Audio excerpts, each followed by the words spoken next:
सनातन धर्म में तुलसी के पौधे का महत्व सबसे अधिक है। इसकी सबसे पहले पूजा भगवान विष्णु जी ने की थी। श्री हरि कहते हैं कि जिस प्रकार से देवी लक्ष्मी से वैकुंठ को ऐश्वर्य प्राप्त होता है, उसी प्रकार वैकुंठ में तुलसी के कारण ही पवित्रता प्राप्त है। पृथ्वी लोक पर जिस स्थान पर भी तुलसी का पौधा होगा, उस स्थान पर कभी बुराई का वास नहीं होगा। ऐसा स्थान सबसे अधिक पवित्र होगा। इसी कारण से हमें हमारे घर में तुलसी का पौधा अवश्य ही लगाना चाहिए। तुलसी के पास दीपक जलाने से क्या होता है, आइए जानते हैं इस प्राचीन महान कथा के माध्यम से, जो भगवान श्री कृष्ण ने देवी सत्यभामा को सुनाई है। दोस्तों, एक समय की बात है, देवी सत्यभामा भगवान श्री कृष्ण के पास आकर उनसे पूछने लगी, हे स्वामी, आपने मुझे तुलसी के पौधे को जल देने का महात्म्य सुना दिया है, लेकिन तुलसी के पास दीपक जलाने का क्या महात्म्य है? रोज शाम को तुलसी के पास दीपक क्यों जलाया जाता है? इससे मनुष्य को कौन सा फल प्राप्त होता है? तुलसी के पास दीपक जलाने की क्या विधि है तथा दीपक लगाते समय कौन से मंत्र का उच्चारण करना चाहिए? कृपया आप मुझे विस्तार से बताइए। भगवान श्री कृष्ण कहते हैं, हे देवी, आज तुमने समस्त संसार के कल्याण की भावना से बहुत ही उत्तम प्रश्न किया है। तुम्हारे इस प्रश्न का उत्तर देने से पूर्व मैं तुम्हें एक प्राचीन इतिहास सुनाता हूँ, जिससे तुम्हें तुम्हारे सभी प्रश्नों के उत्तर मिल जाएंगे। शाम को तुलसी के पास दीपक जलाने से जो फल मिलता है, उसी का वर्णन मैं इस कथा में करूंगा, इसीलिए तुम इस कथा को ध्यान पूर्वक सुनना। इस कथा को ध्यान से पूरा सुनने मात्र से ही मनुष्यों को 100 वर्ष तक तुलसी के पास दीपक जलाने का पुण्य फल प्राप्त होता है। देवी सत्यभामा कहती है, हे प्रभु, मैं इस कथा को सुनने के लिए उत्सुक हूँ, कृपया आप इस कथा को मुझसे कहिए। तब भगवान श्री कृष्ण देवी सत्यभामा को यह कथा सुनाने लगते हैं। हे देवी, पूर्व काल की बात है, दक्षिण दिशा में तुंगभद्रा नाम की एक बहुत ही बड़ी नदी है। उसी नदी के किनारे पर हरिहरपुर नाम का एक अत्यंत सुंदर नगर बसा हुआ है। उसी नगर में हरि दीक्षित नाम के एक ब्राह्मण निवास करते थे। वे अत्यंत गुणवान, चरित्रवान, धर्म कार्य करने वाले तथा वेदों के मार्ग पर चलने वाले थे। उन्होंने समस्त शास्त्र का अध्ययन किया हुआ था। उसी ब्राह्मण की एक पत्नी थी, जिसे लोग दुराचारी कहकर पुकारते थे, क्योंकि उसके कर्म ही उसके नाम के अनुसार थे। वह सदैव ही अपने पति को अपमानित करती थी, अपने पति के लिए कुवाच्य कहती थी, पति को भयंकर दुख देती थी, पति के लिए कभी भोजन नहीं बनाती थी। उसने उसके पति के साथ कभी शयन नहीं किया, कभी उसके साथ प्रेम से व्यवहार नहीं किया। पति के मित्र, परिवार के लोग घर पर आते, वह स्त्री उसको अपमानित करके भगा दिया करती थी और स्वयं काम भाव से उन्मुक्त होकर निरंतर अन्य व्यभिचारिणी स्त्रियों के साथ घूमा करती थी। उसका मन पति को छोड़कर पराये पुरुषों में लगता था।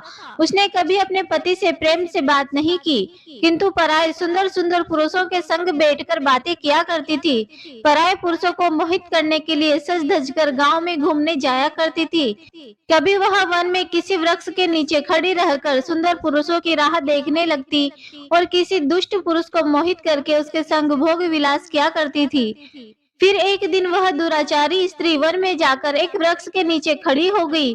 उसका चित्त काम से भरा हुआ था। वह किसी सुंदर कामी पुरुष की राह देख रही थी, किंतु बहुत समय निकलने के बाद भी उस स्थान पर कोई पुरुष नहीं आया। इसीलिए वह अत्यंत दुखी हो गई और प्रियतम की खोज में इधर उधर देखने लगी। उस दिन उसका सारा परिश्रम व्यर्थ हो गया। वह वहां पर खड़ी होकर वह नाना प्रकार की बातें कहकर विलाप करने लगी। हाय, आज तो इस मार्ग से कोई भी सुंदर पुरुष नहीं आया। अब मैं कैसे अपनी काम शांति करूं? आज की रात कैसे बीतेगी? वह जोर जोर से विलाप करने लगी। उसी जंगल में एक भयंकर बाघ निवास करता था। उस पापिन स्त्री की आवाज सुनकर वह जाग गया और उछलकर उस स्त्री का भक्षण करने के लिए उसके पास आ गया। उस भयंकर बाघ को देखकर उस स्त्री के पसीने छूटने लगे। वह भय से थरथर कांपने लगी। वह स्त्री कुछ करती इतने में ही उस बाघ ने अपने पंजे से उसे घायल कर दिया और वह स्त्री जमीन पर गिर पड़ी। जमीन पर गिरते ही वह स्त्री चिल्लाते हुए बोली, अरे बाघ, तू किस लिए यहाँ पर आया है? मैं यहाँ अपने प्रियतम को खोज रही थी। तू मुझे छोड़ दे, मेरा भक्षण करके तुझे क्या मिलेगा? यह बात सुनकर वह भयानक बाघ क्षण भर के लिए रुक गया और हंसता हुआ बोलने लगा, हे दुष्टा, आज विधाता ने तुझे मेरा ग्रास नियुक्त किया है। तुझे जैसी पापिन स्त्रियों को भक्षण करना ही मेरा काम है। तभी मुझे इस शरीर से मुक्ति मिलेगी। वह स्त्री कहने लगी, हे बाघ, तुम कौन हो? मुझे सच बताओ, तुम्हें किस कारण से बाघ होना पड़ा और तुम मुझ जैसी स्त्रियों का भक्षण क्यों करते हो? पहले मुझे सारी बात बताओ और फिर मेरा भक्षण करो। फिर वह बाघ कहने लगा, हे पापिन, मैं तुझे मेरे पूर्व जन्म का वृतांत सुनाता हूँ। पूर्व काल में दक्षिण देश में मल्लापहाड़ नाम की एक नदी है। उस नदी के तट पर एक मुनिप्रणा नाम की नगरी बसी हुई है। उसी नगरी में मैं निवास करता था। मैं एक ब्राह्मण का पुत्र था और नदी किनारे बैठकर यज्ञ आदि कार्य किया करता था। मैंने उस जन्म में अनेक पापियों के लिए यज्ञ किए, उन पापियों के घर का भोजन किया। मैंने धन के लोभ से अनेक पापियों के लिए कार्य किए। जिन वस्तुओं का दान ब्राह्मणों को नहीं लेना चाहिए, उन वस्तुओं का दान भी मैंने ग्रहण किया। आरण लेने के बहाने से दूसरों से धन लेता था, लेकिन कभी वापस नहीं करता था। इस प्रकार से पाप करते हुए मुझे बहुत साल बीत गए और मैं बूढ़ा हो गया। मेरे बाल सफेद हो गए, आंखें सूज गई, मुंह के सारे दांत गिर गए, लेकिन फिर भी मेरे दान लेने की आदत नहीं छूटी और मैं पाप करता गया। फिर एक दिन में धन के लोभ से नदी किनारे गया और अन्य धूर्त ब्राह्मणों के साथ मिलकर हमने लोगों को ठगा। झूठे मंत्र वचन बोलकर हमने बिना विधि किए ही देवी देवताओं का पूजन किया और बहुत सारा धन दान में ले लिया। फिर उसी स्थान पर एक बीमार कुत्ते ने मेरे पैर पर काट लिया और मैं मूर्छित होकर गिर पड़ा। उसी क्षण मेरे प्राण चले गए। फिर यम के दो दूत उस स्थान पर प्रकट हुए और मुझे पकड़कर यमपुरी ले गए। वहां पर यमराज ने चित्रगुप्त से मेरे कर्मों का लेखा जोखा निकालने के लिए कहा। फिर चित्रगुप्त कहने लगे, धर्मराज, इस ब्राह्मण ने घोर पाप किए हैं। इसने दूसरों से झूठ कहकर इतना धन लूटा है। विधि से पूजा ना करके झूठे मंत्र बोलकर भगवान का भी अपमान किया है। इसीलिए यह पापी ब्राह्मण केवल नरक जाने के ही योग्य है। फिर यमराज ने अपने दूतों को आदेश देकर मुझे नरक की अग्नि में डाल दिया। अनेक वर्षों तक नरक की सजा भोगने के बाद मुझे बाघ का शरीर प्राप्त हुआ और मैं इस दुर्गम वन में निवास करने लगा हूँ। मैं अपने पूर्व जन्म के पापों को याद करके कभी महात्मा साधु पुरुष सती स्त्रियों का भक्षण नहीं करता हूँ। मैं केवल पापी दुराचारी तथा उल्टा स्त्रियों का ही भक्षण करता हूँ ताकि मुझे पाप से मुक्ति मिल जाए। इस प्रकार से उस बाघ ने अपने पूर्व जन्म का वृतांत सुना दिया और उस स्त्री से कहने लगा, हे पापिन, तेरे आचरण से तू उल्टा दिखाई पड़ती है। अपने पति को छोड़कर तू इस वन में अन्य पुरुष के साथ भोग विलास करने के लिए आई है। इसीलिए आज तू मेरा ग्रास अवश्य बनेगी। इतना कहकर उस बाघ ने अपने तीक्ष्ण नखों से उस पापिन स्त्री के टुकड़े टुकड़े करके उसे खा लिया। फिर उस स्थान पर यम के दो दूत प्रकट हुए और उस पापिन स्त्री को उठाकर संयमनीपुरी में ले गए। वहां पर उसे यमराज के सामने खड़ा किया गया। फिर चित्रगुप्त ने उस स्त्री का लेखा जोखा निकालते हुए यमराज से कहने लगे, हे धर्मराज, यह स्त्री तो अत्यंत पापिनी है। इसने घोर पाप किए हैं। इसने व्यभिचार किया है। इसने अपने पति की कभी सेवा नहीं की। अपने पति को भूलकर पराये पुरुषों के संग भोग विलास किया करती थी। उसके पापों को सुनकर यमराज ने उस स्त्री को अग्नि से भरे कुंडों में डालने का आदेश दे दिया। अनेक वर्षों तक उसे उस कुंड में पकाया गया।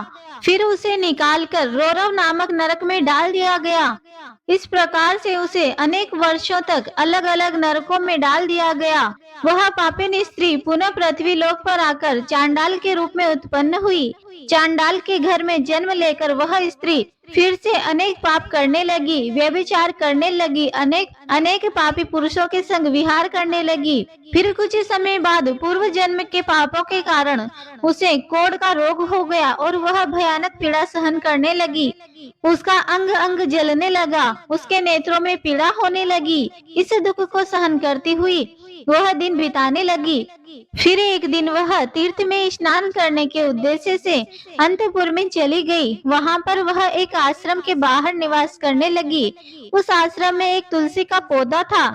अन्य स्त्रियों को वहां पर तुलसी के पास दीपक जलाते हुए देखकर उस पापी स्त्री ने भी वही किया। उसने तुलसी के पौधे के पास एक दीपक जला दिया। फिर उसी रात हृदय फटने से उसकी मृत्यु हो गई और यमराज के 2 दूत उसे ले जाने के लिए वहां पर प्रकट हुए। जैसे ही यम के दूत उस पापी स्त्री को पास में बांधकर ले जाने लगे, भगवान विष्णु के 2 पार्षद उस स्थान पर प्रकट हुए और उन्होंने उन दूतों को रोक लिया और कहने लगे, हे दूतों, इस स्त्री को तुम छोड़ दो। यह स्त्री नरक जाने के योग्य नहीं है। तुम किसके आदेश से ऐसा अधर्म कर रहे हो? फिर यम के दूत कहने लगे, पार्षदों, हम यमराज के आदेश पर ही इस पापी स्त्री को उठाकर ले जा रहे हैं, किंतु आप हमें किस कारण से रोक रहे हो? यह स्त्री अत्यंत पापी है, इसे नरक में ले जाने की आज्ञा मिली है। फिर पार्षद कहने लगे, हे दूतों, यह स्त्री तो विष्णु भक्त है, यह नरक जाने के लिए योग्य नहीं है। इसने शाम को तुलसी के पास दीपक जलाया है, इसी कारण से इसके समस्त पाप नष्ट हो गए हैं, इसीलिए अब यह नरक जाने के योग्य नहीं है, यह स्वर्ग जाने की अधिकारी बन चुकी है। पार्षदों की बात सुनकर यम के दूतों ने तो उस स्त्री को उस स्थान पर छोड़ दिया और यमलोक लौट आए। वहां जाकर उन्होंने यमराज को सारा वृतांत सुना दिया। फिर भगवान विष्णु के पार्षद उस स्त्री को दिव्य विमान में बैठाकर स्वर्ग लोक ले गए।